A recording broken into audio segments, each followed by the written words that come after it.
아멘. 오늘 말씀은 사도행전 18장 4절에서 6절까지의 말씀입니다.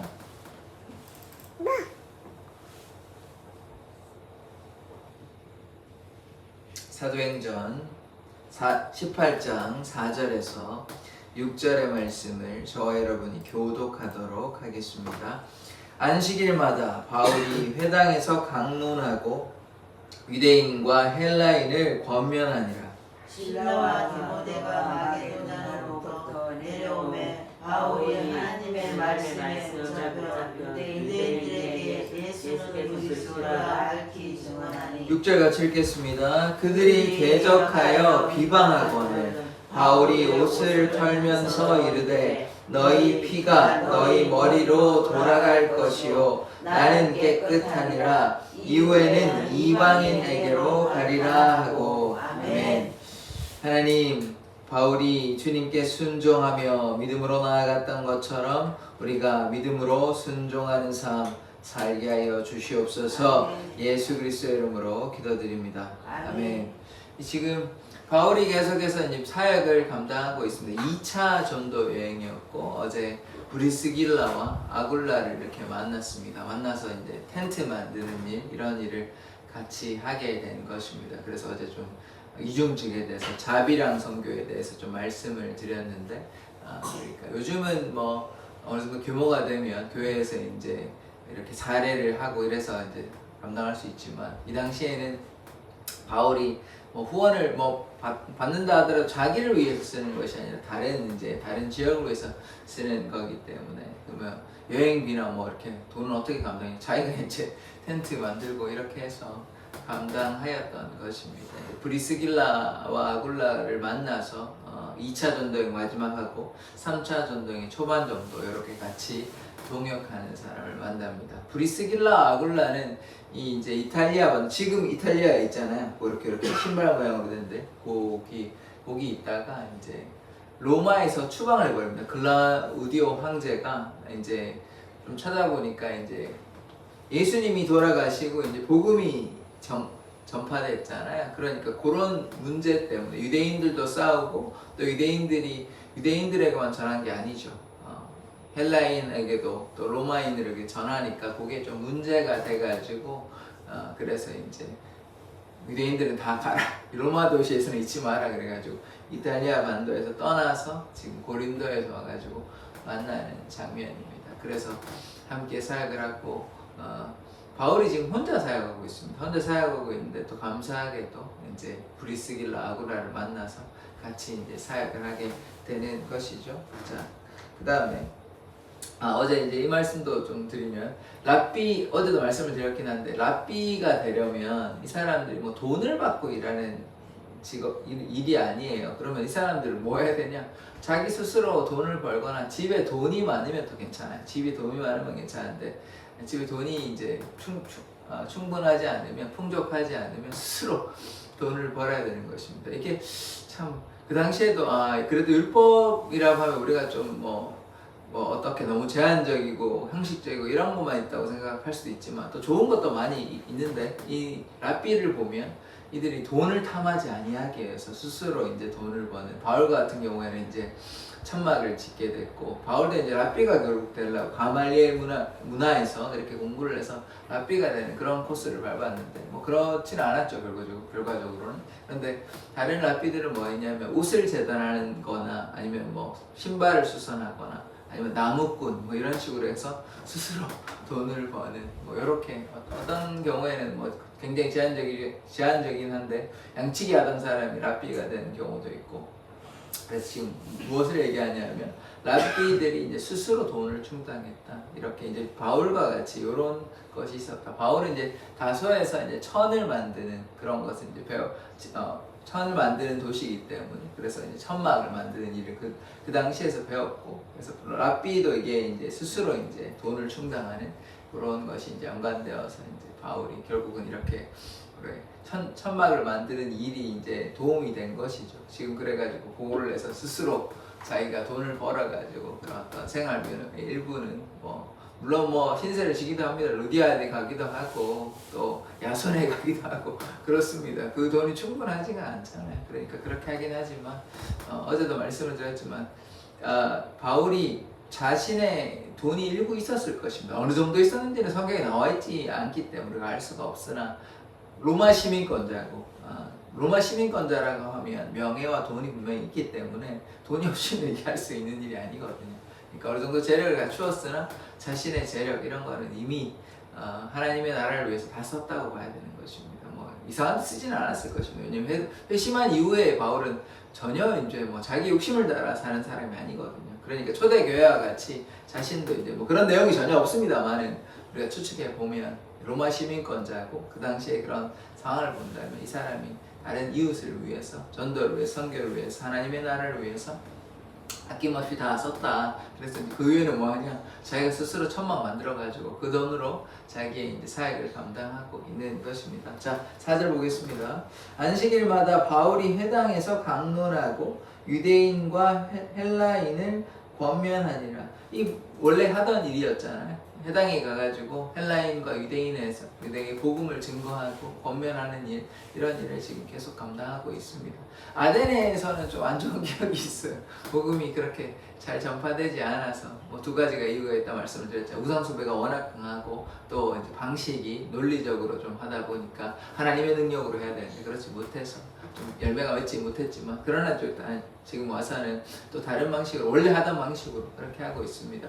회당에 가서 복음을 증거하고 권면하고 있는 것이죠. 자, 5절을 보겠습니다. 실라와 디모데가 마게도냐로부터 내려오매, 지금 그때 좀 위험한 상황이었잖아요. 유대인들이 이제 와가지고 계속 박해하니까 배 타고 이제 혼자 왔습니다. 다른 일행하고 실라와 디모데는 좀 두고, 그런데 실라와 디모데가 아덴에서도 같이 못하고 이제 여기에서 고린도에서 제외하게 되는 것이죠.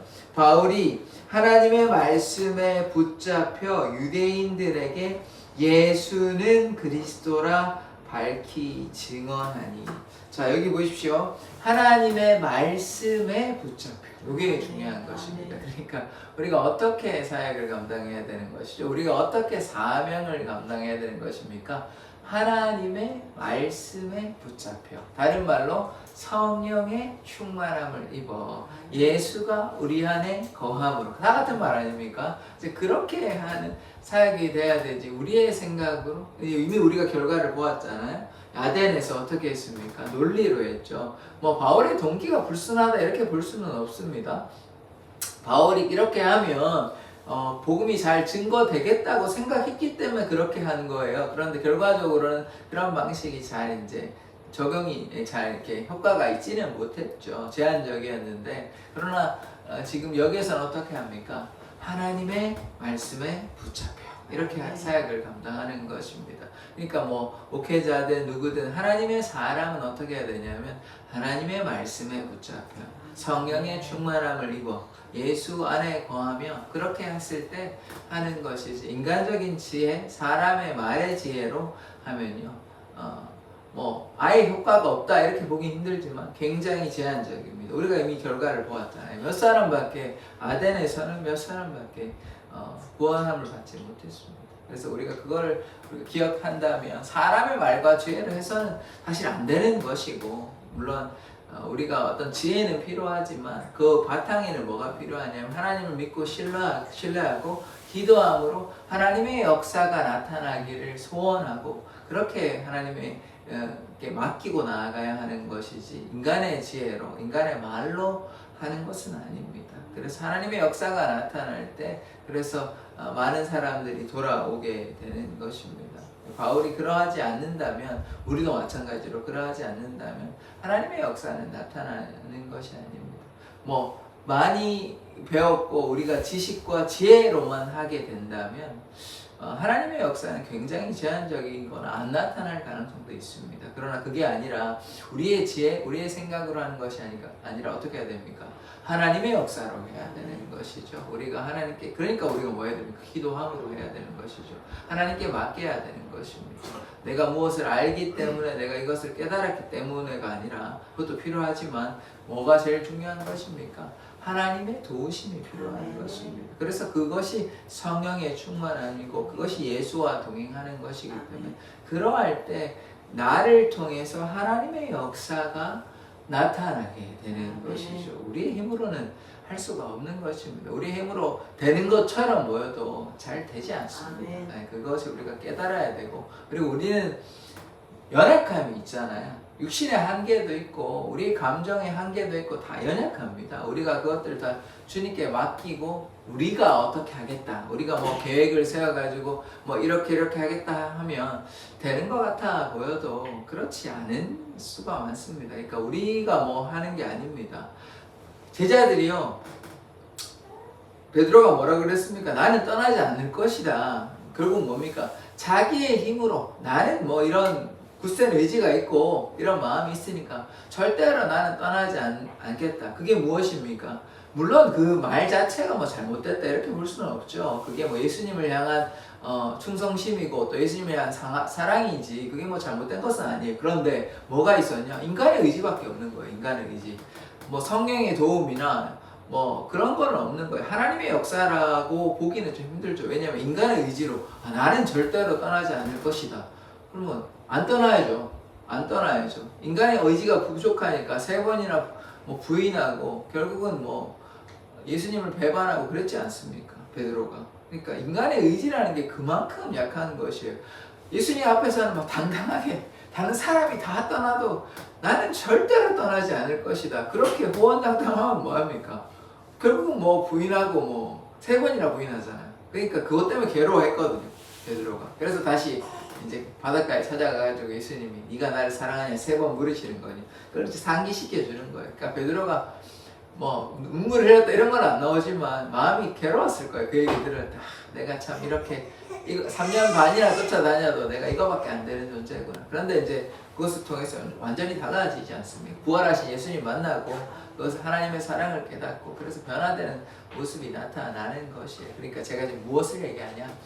우리의 뭐 인간적인 생각, 계획 이렇게 하면 뭔가 되는 것 같아 보이지만 그렇지 않습니다.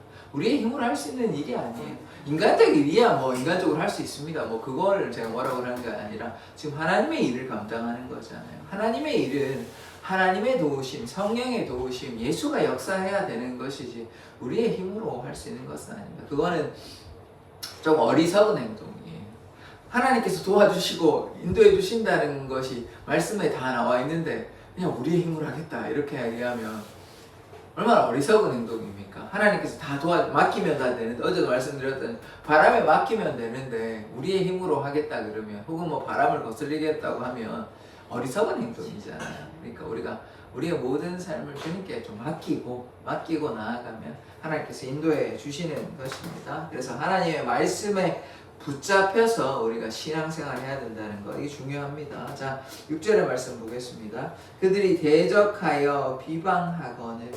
이 참 안타깝게도 지금 말씀에 붙잡혀서 하나님의 사역을 잘 감당하고 있는데도 이들이 참 대적하고 비방합니다. 고린도인들이. 그래서 우리가 이거 기억해야 되는 것은 예수님의 능력이 없어서가 아닙니다.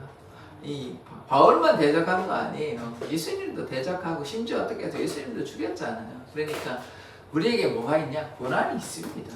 대적하고 비방하는, 그렇게 우리를 힘들게 하는 사단이 있습니다. 사단이 있을 때, 그럴 때 우리가 포기하거나 낙심하지 말고 사단보다 더 크고 전능하신 누구를 의지해야 됩니까? 하나님을 의지하면 돼요. 하나님을 의지하면 그 어려움 가운데서 우리를 해결하여 주시고 구하여 주시는 것입니다. 그러니까 그걸 믿는 믿음이 있으니까 바울이 돌에 맞기도 하고 매에 맞기도 하고 얼마나 고난을 많이 당했습니까? 그러나 좌절하지 않는 거예요. 왜? 하나님에 대한 온전한 신뢰가 있으니까, 구원의 확신이 있으니까 내 힘으로 하는 것이 아니라 하나님께서 하실 것이다 라는 그 믿음이 있으니까 다 내려놓고 주님만 따라가는 것이에요. 그렇게 하면 우리의 신앙생활도 마치 그러한 것입니다. 그러니까 우리의 힘으로 하는 것이 아니라 때때로 고난이 있을 수 있습니다. 지금도 바울이 고난 겪잖아요. 매도 맞기도 하고 지금도 대적하여 비방한다고요. 하나님의 말씀에 붙잡혔는데 하나님의 능력으로 지금 하고 있는데도 이게 바울에 대한 핍박입니까? 그렇게도 볼 수 있죠. 그런데 이거는 무엇입니까? 결국은 영적인 전쟁이에요. 그러니까 어떤 안 좋은 일이 나타났을 때 우리가 하나님의 일을 감당하기 위해서 이렇게 하는데도 안 좋은 일이 나타났다면 그것이 우리를 향한 고난이 아닙니다. 그렇게만 이해해서는 안 돼요. 무엇입니까? 하나님의 일을 하려고 하니까 사단의 방해가 있는 것이에요. 왜냐하면 사단은 이런 것을 좋아하지 않거든요. 사단은 더 망하기를 바라지 한 명이라도 더 망해가지고 예수님께 안 가기를 바라는 게 사단의 마음이거든요. 그러면 뭐 방해가 계속 있는 것 아닙니까? 영적인 방해가 있으니까 그거를 하나님의 말씀을 쫓아갔다고 해서 모든 것이 순조로이 다 진행이 안 되고 때로는 이렇게 역경과 고난이 있을 수 있어요. 우리의 삶에도 그러한 것이에요. 그런 게 있을 때 원망하고 불평하는 것이 아니라 이게 지금 사단의 방해고 고난이 있구나. 그러나 하나님께서 나와 함께 하시구나. 이렇게 믿어야 하는 것입니다. 그러면 반드시 좋은 열매, 선한 열매가 있습니다. 바울이요, 많은 열매가 나타났지만 그 안에 과정 우리가 계속해서 보고 있잖아요. 매도 맞고 돌에도 맞고 고난이 다 있었습니다. 그걸 감당했으니 열매가 나타난 것이. 그러나 그 감당했다는 것은 인간의 의지로만 된 것은 아닙니다. 바울에 물론 순종이 있었고 의지가 있었긴 하지만 그걸로만 된 것이 아니라 하나님께서 바울을 붙잡아 주시고 인도하여 주시기 때문에 어떤 상황에서도 어디를 가든지 무엇을 하든지 하나님께서 바울과 함께 하셨습니다. 그랬기 때문에 이 사역을 감당한 것이에요. 그러니까 우리도 마찬가지. 우리가 살아가면서 어떤 역경과 고난이 닥쳐올 수 있습니다. 우리의 잘못이 아니라 우리가 정말 하나님께 믿음으로 나아가는데도 그럼에도 불구하고 어떤 고난이 닥쳐올 수 있어요. 그러면 그때 하나님께 원망하는 것이 아니라 그럼에도 불구하고 하나님을 믿음으로 신뢰함으로 나아가는 것이에요. 그것이 참된 신앙인의 자세입니다. 하나님께서 우리를 뭐 괴롭히려고 일부러 고난 주시는 게 아니에요. 그러면 바울은 얼마나 원망해야 됩니까?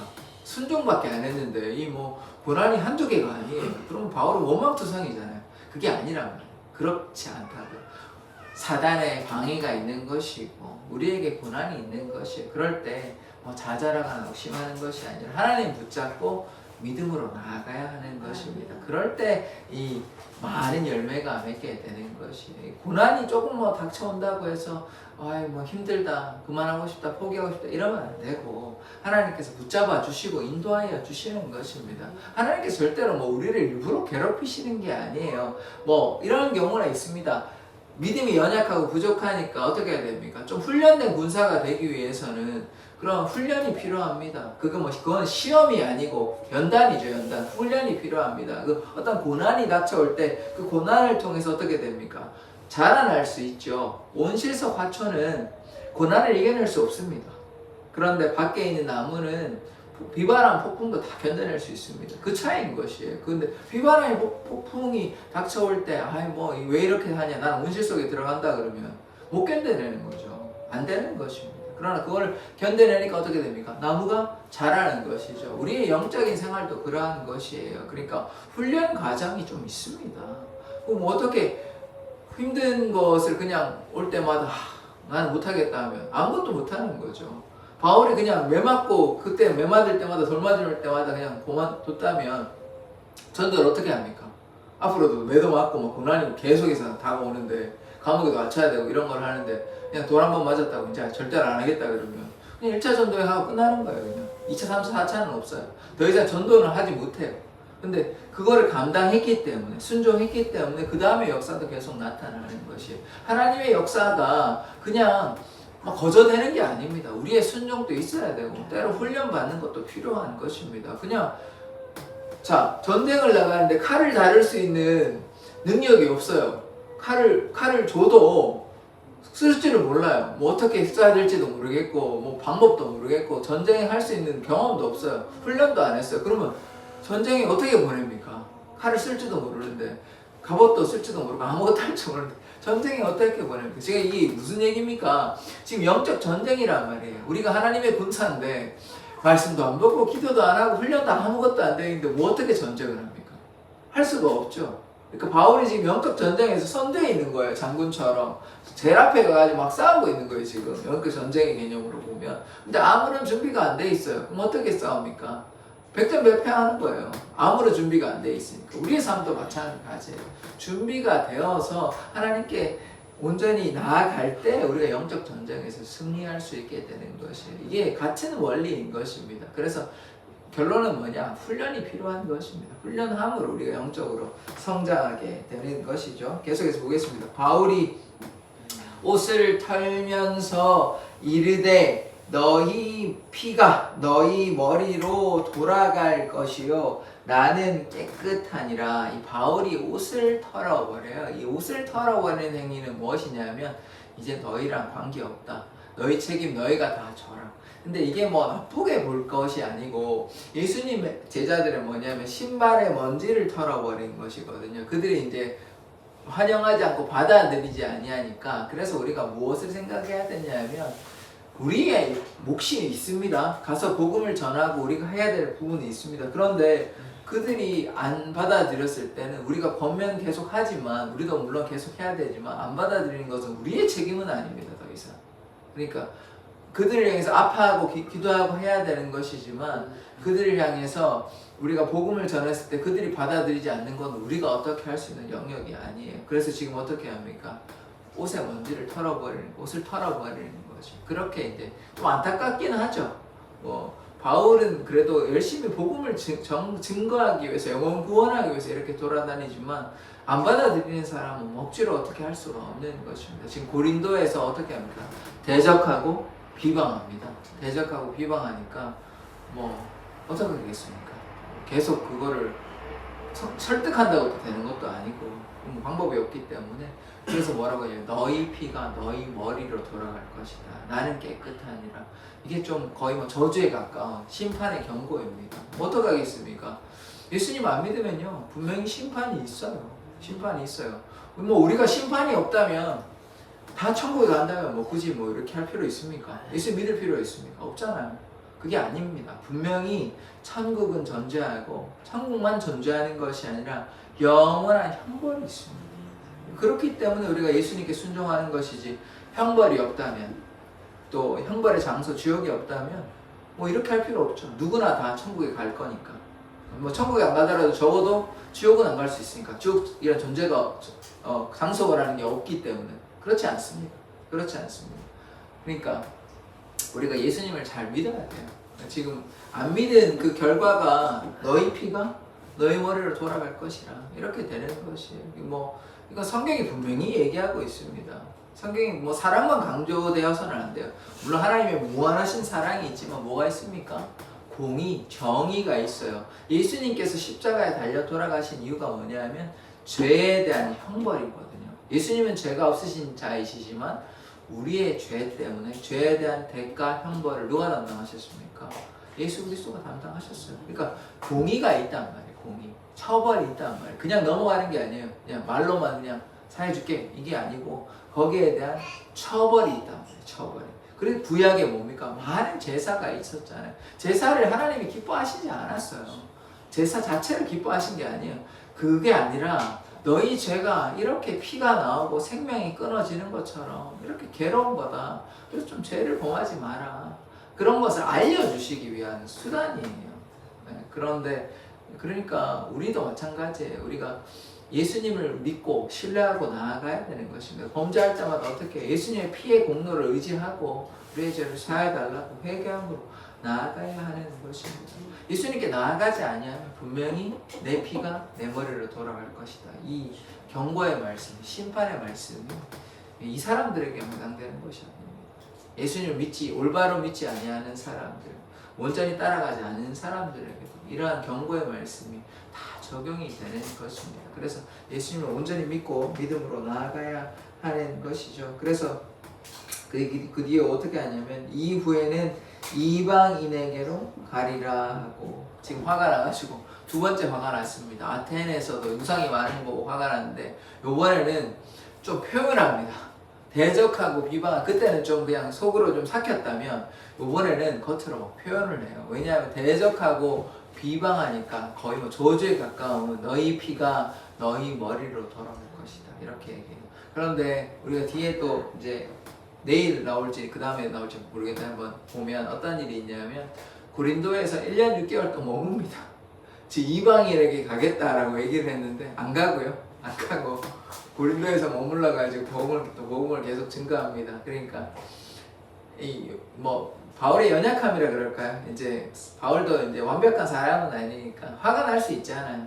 그리고 지금 뭐 개인적인 어떤 원한 때문에 그런 게 전혀 아닙니다. 지금 복음을 증거했는데 잘 안 되니까 바울도 답답하죠. 답답하고 화가 나잖아요. 지금 좀 호의적으로 나오면 너무 좋을 텐데 뭐 대적하고 비방하고 이러니까 유대인들이 뭐 그렇게 하니까 화가 나고 그러면 이렇게 얘기를 하지만 그래도 이방인에게 떠나는 게 아니라 있습니다. 왜냐하면 또 하나님께서 말씀해 주시거든요. 내가 함께 할 것이고 이렇게 도와준다 이렇게 하나님 말씀이 있습니다. 그래가지고 1년 6개월 동안 머물면서 하나님의 복음을, 예수님의 복음을 담대히 계속해서 증거하는 것입니다. 그러니까 우리 인생은 이렇게 알 수가 없는 것이에요. 지금 요렇게만 이제 끝났다고 이제 끝나고 다른 이제 자기 안디옥으로 돌아오겠다 이렇게 생각하지만 그게 아니고 1년 6개월을 더 머물면서 계속해서 복음을 증거합니다. 근데 오늘 보면 어떻습니까? 분노하잖아요.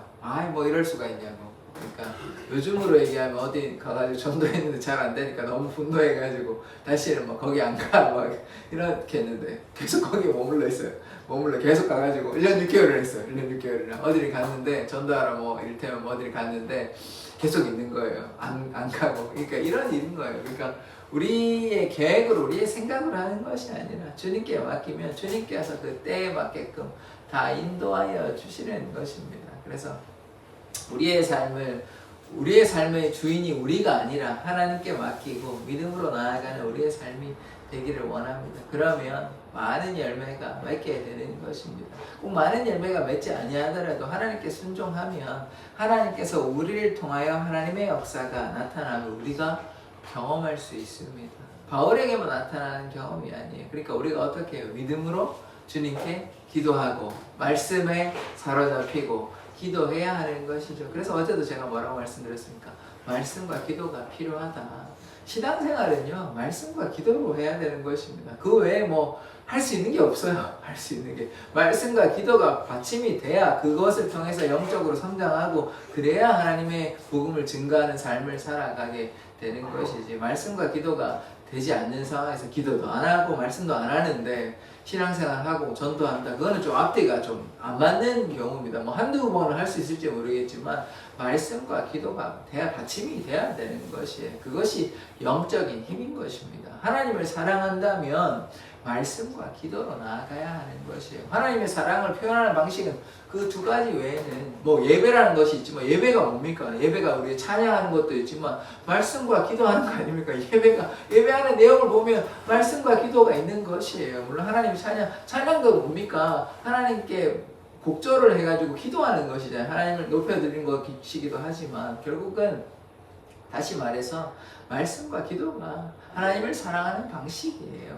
말씀이 무엇입니까? 하나님께서 쓴 말씀을 가지고 공부하고 깨닫고 순종하려고 하는 것이고, 기도가 무엇입니까? 내 뜻 다 내려놓고 하나님의 뜻을 구하며 주님께 나아가고 내 생각 내려놓고 주님께 내 삶을 맡기는 행위, 이것이 무엇입니까? 그것이 기도예요. 그러니까 말씀과 기도가 결국은 어떤 겁니까? 하나님께 나아가는 방식이에요. 우리가 뭐 하나님이 육체가 가지고 있어가지고 우리가 하나님을 언제 몇 시에 모여가지고 만나고 이런 거 아니잖아요. 그런 개념이 전혀 아니잖아요. 우리가 어디에 있든지 영이시니까 우리가 말씀과 기도로 하나님께 나아가면 되는 것입니다. 바울이 그러한 삶을 살았고 우리도 그러한 삶을 살아가면 되는 것입니다. 기도하겠습니다. 하나님, 바울이 고린도에서 하나님의 말씀에 붙잡혀서 그렇게 복음을 증거하였던 것처럼 우리가 어떤 상황에도 말씀과 기도로 주님 앞에 나아갈 수 있도록 인도하여 주시옵소서. 감사드리며 예수 그리스도의 이름으로 기도드립니다. 아멘. 주기도문으로 예배를 마치도록 하겠습니다. 하늘에 계신 우리 아버지여, 이름이 거룩히 여김을 받으시오며 나라에 임하옵시며 뜻이 하늘에서 이룬 것 같이 땅에서도 이루어지이다. 오늘날 우리에게 일용할 양식을 주옵시고 우리가 우리에게 죄 지은 자를 사하여 준 것 같이 우리 죄를 사하여 주옵시고 우리를 시험에 들게 하지 마옵시고 다만하게서 구하옵소서. 대개 나라와 권세와 영광이 아버지께 영원히 있사옵나이다. 아멘. 우리가 날마다 하나님의 말씀에 붙잡혀서 성령의 충만함을 입어서 주님과 동행하는 삶 살게 해달라고 주여 한번 외치고 기도하도록 하겠습니다. 주여